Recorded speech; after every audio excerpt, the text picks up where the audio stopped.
subject plus auxiliary plus past participle. That's the structure. But if it is formal, should I use could or would? Could is ability, would is willingness, might is a possibility. Why are there so many modals? I am stuck with the rules. Sam, are you okay? You look like you are wrestling with the dictionary, and it looks like the dictionary is winning. Why is there crumpled paper all over the floor? Rose, I'm so glad you are here. I'm in a crisis. I'm trying to write the perfect sentence to ask my boss for a raise. But after 2 hours, all I have is, Dear Sir, and I write to you regarding. 2 hours for one email? Sam, that is not writing. That is torture. I know, but I don't want to make a mistake. If I use the wrong tense, he will think I am stupid. He will think I am a beginner. If I say I have been working here for 3 years instead of I have been working here for 3 years, he will fire me. So I am checking every single grammar rule in the English language. I have 4 grammar books open right now. Sam, look at me. Put the pen down. You are acting like a beginner. Not because your English is bad. Your English is fine. But because your mindset is wrong. You are trapped in the perfectionist cage. You think that accuracy is the most important thing in the world, but it is actually the thing that is stopping you from speaking. A perfectionist cage? Is there a key? Can you let me out? It's very cramped in here and it smells like old books. There is a key, but first you have to close those books. You are studying yourself to death. You are analyzing the language instead of using it. Good morning, everyone, or good evening if you are stuck in a grammar nightmare like Sam, sweating over prepositions. Welcome back to English Lifestyle. And hello from me, the man who is buried under a mountain of verb tables and regret. Welcome to the show. Today, we have a tough love episode. We are going to answer the question that frustrates millions of students around the world. The question is, I have been studying English for years. I took classes in school, I use apps, I watch movies. So why am I still a beginner? Why can't I speak fluently? It hurts to hear that question. It feels unfair. We put in the effort, we try hard, but we still feel stuck. We hit what they call the intermediate plateau. We climb the mountain, we get halfway up, and then we just stop. We can't reach the top. Exactly. Today, we are going to identify the 5 deadly mistakes that stop you from reaching fluency. These are not grammar mistakes like forgetting the S on the third person. These are strategic mistakes. These are mindset mistakes. We will talk about the translation trap, the input illusion, and why being a perfectionist like me in the intro is actually the worst thing you can do for your English. We will explain why studying grammar rules can actually make you speak slower, and why your fear of looking stupid is the only thing making you look, well, not fluent. We are going to deconstruct the psychology of the adult learner. And we will give you the solutions, how to break the plateau, how to move from professional student to confident speaker. But before we destroy your bad habits and set you free, we have a small request. If you want to leave the beginner zone today, hit that like button. It is your first step towards freedom. Yes, smash the like button. Don't worry about doing it perfectly, just click it. Now, Sam, let's look at mistake number 1. It is exactly what you were doing in the cold open. It is the enemy of progress. It is the perfectionist trap. Is wanting to be perfect really a bad thing? I thought accuracy was the goal. I thought the whole point of learning a language was to speak it correctly. Accuracy is a goal, but fluency is the main goal. Let's define the difference. Accuracy is speaking without errors. Fluency is speaking smoothly at a natural speed without hesitation. The problem is, these two goals often fight each other. If you focus 100% on accuracy, your fluency drops to 0. Because I am pausing to check the rules in my head. Exactly. Think about it. If you pause for 10 seconds to find the perfect verb, the listener stops listening. The connection breaks. You were trying to write one sentence for 2 hours. That is not fluent. That is painful. It felt very slow. I felt like a dial-up internet connection from the 1990s. We have a saying in English, don't let the perfect be the enemy of the good. Beginners obsess over being correct. Advanced speakers obsess over being understood. So if I say, I went to the shop yesterday, that is better than saying nothing? Yes, 100% yes. Let's analyze I went to the shop. Is it grammatically wrong? Yes. The past tense of go is went. Did I understand you? Yes. I know you went to the shop. Communication happened. That is a success. You won. If you stay silent because you are afraid of saying go, you lose. You are invisible. I hate being invisible. But won't people laugh at me if I say goad? No, they will just correct it in their heads and keep listening to your story. They care about what you are saying, not how you say it. Think of language like a car. The beginner keeps their car in the garage. They polish it, they check the engine, it looks shiny and perfect, but it never moves. It has 0 miles on the clock. The fluent speaker drives a dirty car with a dent in the side and mud on the wheels, but they are driving at 100 miles per hour down the highway. They are going places. Which one do you want to be? I want to drive. I want the wind in my hair. I want to go places. Then stop polishing the grammar. Drive the car. Crash the car. Scratch the paint. That is how you learn to drive. You cannot learn to drive by sitting in the garage reading the manual. Okay, I accept that. I will embrace the dirt. Now, what is mistake number 2? This is one I struggle with daily. Mistake number 2 is the translation trap, or as I call it, the internal interpreter. Sam, be honest. When someone asks you a question in English, what exactly happens in your brain? Walk me through the process. Well, it's a complicated process. First, I hear the English sounds. Then I translate those sounds into my native language so I can understand the meaning. Then I think of my answer, also in my native language, because that is where my personality lives. Then I translate that answer word for word into English, and finally I speak. That is 4 steps, 4 heavy mental steps. No wonder you are tired after speaking for 5 minutes. That creates lag. It's like playing a video game with a bad internet connection. You are always 3 seconds behind the real conversation.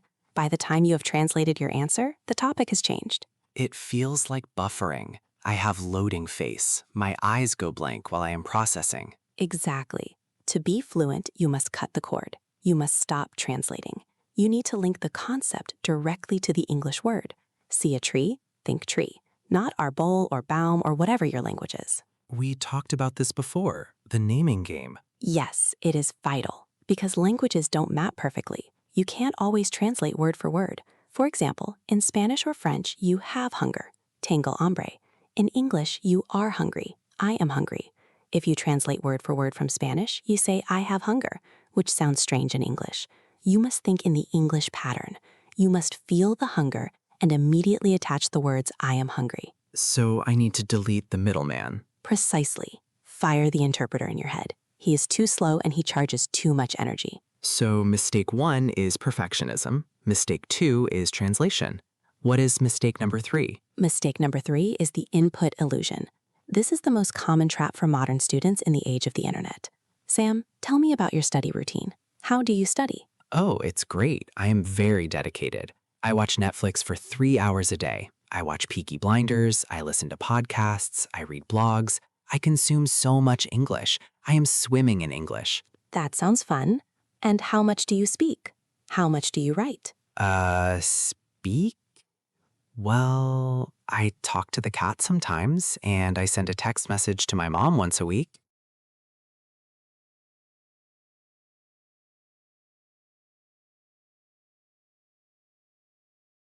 That is the problem. You are confusing input, passive learning, with output, active learning. Watching football does not make you a good football player. You can watch Messi play every day for 10 years, but if you never step onto the field and kick a ball, you will be terrible. Watching cooking shows does not make you a chef. You have to burn the onions yourself. But watching is so much easier. It's comfortable. I can do it in my pajamas. That is why you are still a beginner. You are staying in the comfort zone.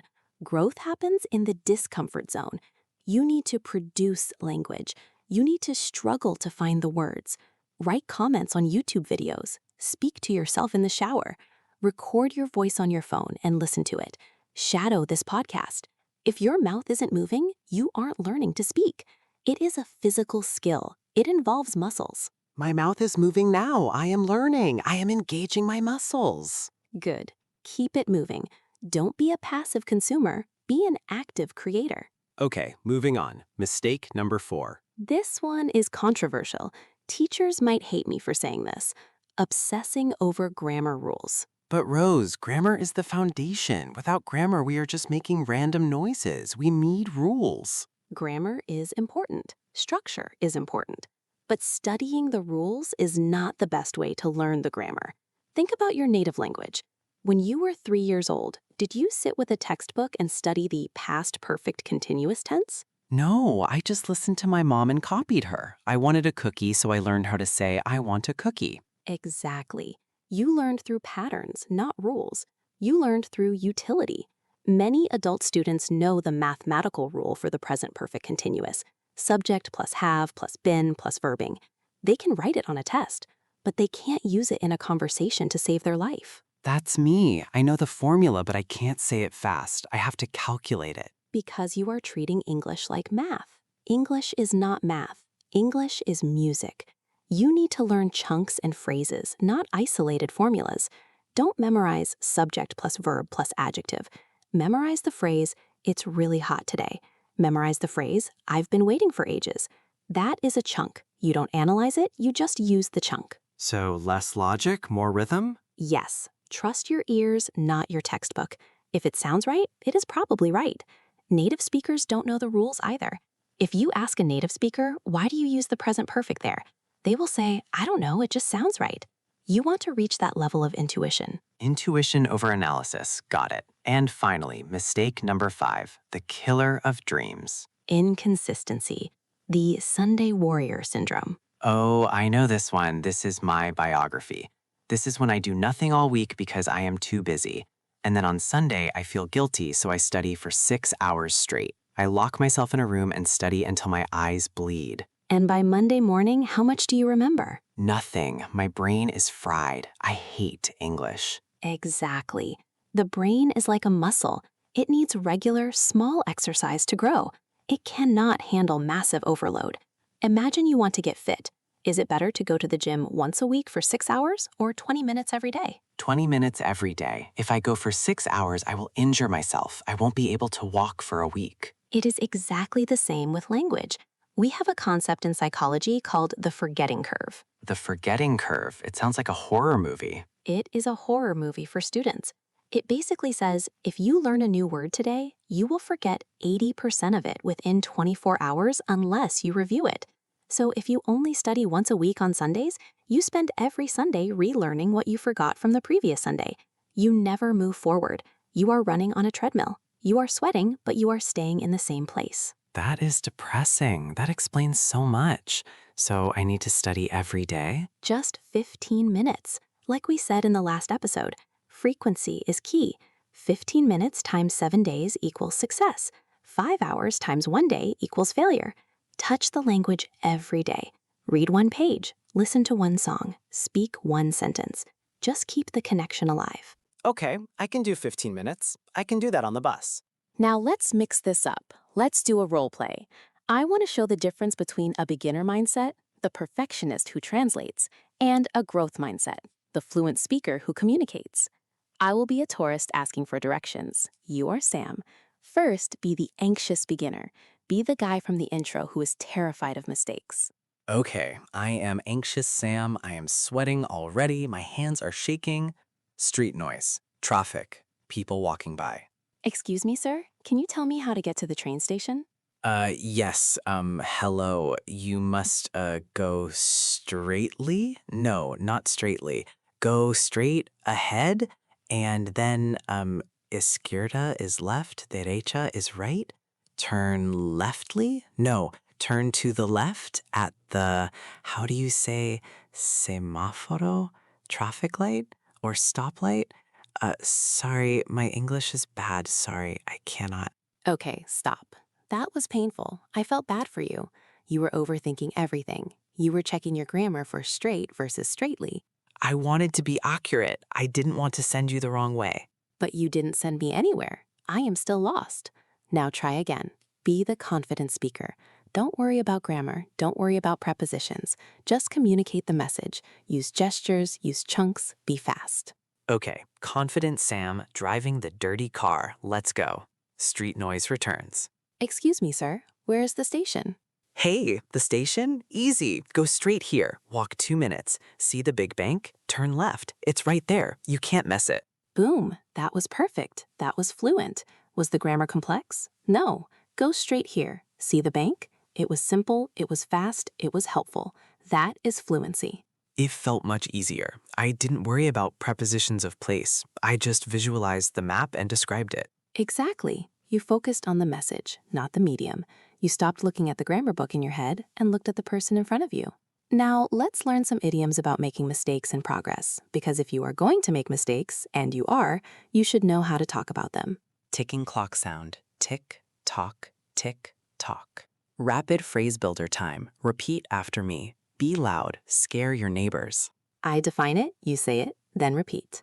To hit a wall. To reach a point where you cannot make any more progress. To hit a wall. To bite off more than you can chew.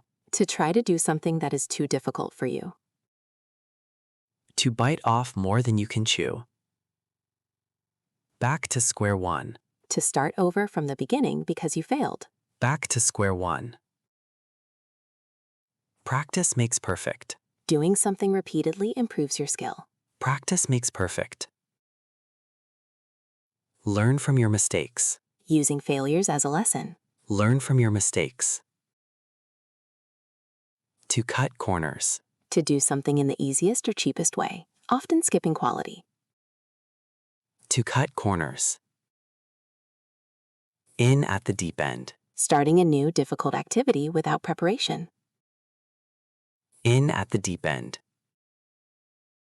Get the hang of it. To start understanding how to do something. Get the hang of it. Rusty. When a skill is bad because you haven't used it in a long time. Rusty. Miss the boat. To lose an opportunity because you were too slow. Miss the boat. Go back to the drawing board. To start planning again because the first plan failed. Go back to the drawing board. Excellent. My English is a bit rusty. That is a great phrase to use if you haven't spoken in a while. It lowers expectations. I use that all the time. Sorry, I'm rusty. It makes people nicer to you immediately. Before we recap, let's talk about the philosophy of the plateau. Sam, why do people give up at the intermediate level? Why do they quit? Because the progress becomes invisible. When you are a beginner, every day you learn something new. Apple, cat, hello. You feel like a genius every day. You see the progress. But at intermediate, you learn nuance. You learn slight differences. You work hard for a month and you feel the same. It's discouraging. Exactly. It is the law of diminishing returns. But this is where the magic happens. You have to trust the process. You are still learning, but you are deepening your roots, not just growing leaves. The tree is getting stronger, even if it doesn't look taller. Deepening the roots. I like that tree metaphor. It makes me feel better about being stuck. Don't measure your progress by how many new words did I learn today. Measure it by how comfortable did I feel today. Did I panic less? Did I understand the joke? Did I catch the sarcasm?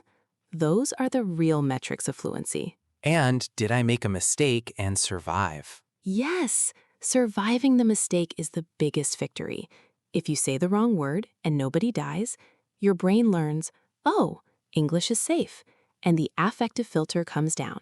Now, we have a special segment today, Listener Q&A. We asked you what your biggest struggles are. Sam, do we have a question? Yes, we have a question from Maria in Brazil. She asks, I try to speak, but native speakers speak too fast. I get scared and stop talking. What should I do? Great question, Maria. This is classic input overwhelm. My advice is control the speed. You are allowed to manage the conversation. Learn these phrases. Could you slow down a little, please? Sorry, I didn't catch that. Could you repeat that? If you ask politely, 99% of people will slow down.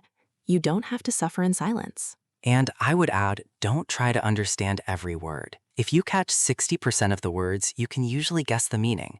Don't panic if you miss a word. Just keep listening for the next one. It's like surfing. If you miss a wave, catch the next one. Excellent advice. Do we have another? Yes, from Kenji in Japan. He asks, I want to practice speaking, but I have no friends who speak English. How can I practice output? Ah, the no partner excuse. Kenji, you don't need a human partner to practice speaking. Talk to your phone. Use Siri or Google Assistant. Change your phone language to English and try to give it commands. Hey Google, what is the weather? If Google understands you, your pronunciation is good. Also, record yourself. Keep a video diary. Talk to yourself in the mirror. I have full conversations with myself in the shower. I am the best debater in my bathroom. Exactly. The goal is to move the mouth muscles. You don't need an audience to rehearse. So let's look back at the 5 mistakes stopping your fluency. Let's summarize the battle plan. Mistake 1, the perfectionist trap. Trying to be accurate instead of communicative. Solution, be messy. Drive the dirty car. Communication is the goal. Mistake 2, the translation trap. Thinking in your native language first. Solution, the naming game. Connect concepts to words directly.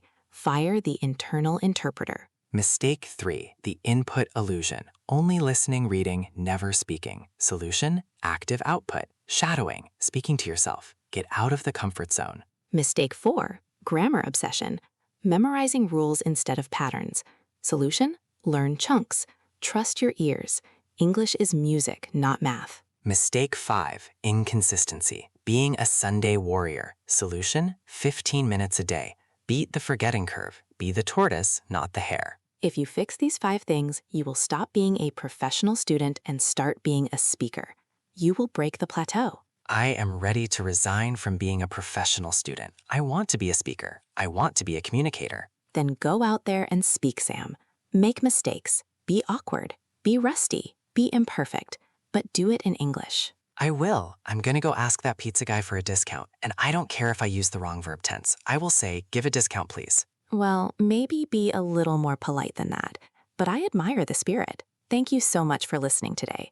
We hope this episode helps you break through your plateau and find your confidence. Don't let the fear stop you. You are better than you think. You are closer than you think. We have a question for you in the comments. We want you to be honest. Which of these 5 mistakes is your biggest problem? Are you a perfectionist? Are you a translator?